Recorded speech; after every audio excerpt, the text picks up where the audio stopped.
mijitu mitatu imesimama hapo. Yaani utafikiri mizukule vile inapanga sheria.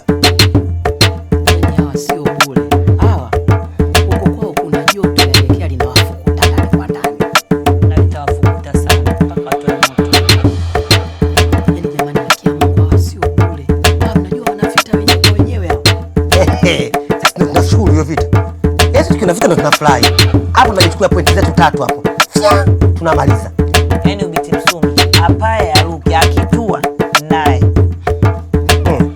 Baba sasa aende kwa kwenda akirudi jike lake mpaka nilikuti. Alikuti uchawi tunaifukuzia mbali. Watu bado hapo. Hebu nipe jagi la maji ya moto. Kwanza niwamwagie niwafaralishe sura zao.